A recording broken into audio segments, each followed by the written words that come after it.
Well, I think I got the range shift inhibited crap fixed finally, man.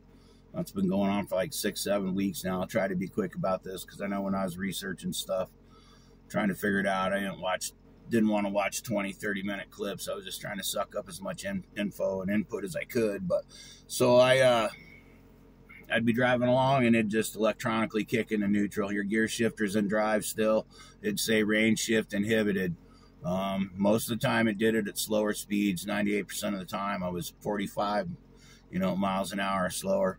But I've been through 2 tranny shops, been to the dealer a couple times now, and had 2 or 3 other mechanics looking at it.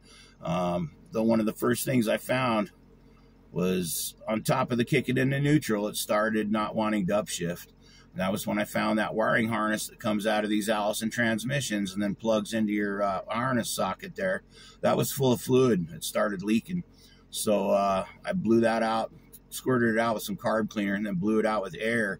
And that immediately quit the not wanting to upshift stuff. Everything started upshifting again. So I'm sure that plug-in socket where it comes out of your tranny was exactly what was going on with the not wanting to upshift. So that solved that problem, but I still had the kicking into, the shift range inhibited. And I've had this service brake system issue too going on, but that might be a different video. So anyhow, I did the wiring harness and replaced it because it was getting tranny fluid in it. I hoped that'd fix the whole range shift inhibited, and it didn't. It did fix the not wanting to upshift, but didn't fix anything else. So then I did the neutral safety backup switch, in hopes that that'd solve it, and that didn't change nothing. The one tranny shop said check the ignition switch, and 2 of the teeth on the plastic teeth on the ignition switch wore pretty bad. The front face of the tooth was 45 and scuffed off. But that didn't fix it either. So what made me figure it out was I was changing my oil a couple weeks ago, and I put a 2x4 behind my rear passenger tires because I had the truck up on ramps. And when I was done changing the oil and I went to roll the truck back, I forgot that I had that 2x4 behind the rear tires, man. So I just thought, a little 2x4, I'll give it a little gas, roll over the board. I got started up on top of the board, bam! Range shift inhibited, clicked into neutral. So that got me thinking and pointing towards the transfer case. And this is what fixed my range shift inhibited. It appears to be fixed. This is 4 days now and it's been shifting perfect. So, but that pointed me towards the transfer case. And the transfer case on a 4-wheel drive has the speed sensor in there. If the speed sensor doesn't match the input and output, shaft speed, if all that and exactly the same, then it thinks the transmission's slipping.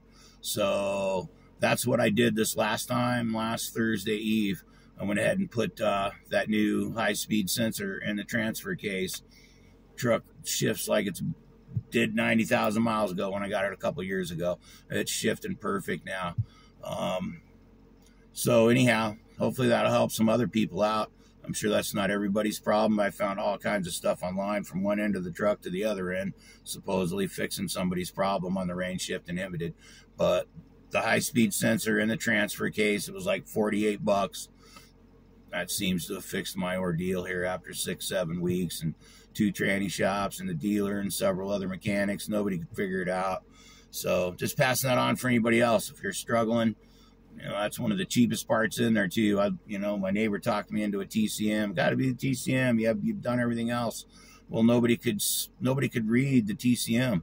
Nobody could talk to the TCM. They couldn't flash the new TCM because they couldn't talk to the damn thing, man. So all of a sudden, after the dealer went through a bunch of wiring and checked a bunch of stuff, now they could talk to the TCM, but it didn't fix the problem. So the problem ended up being that high-speed sensor in the transfer case.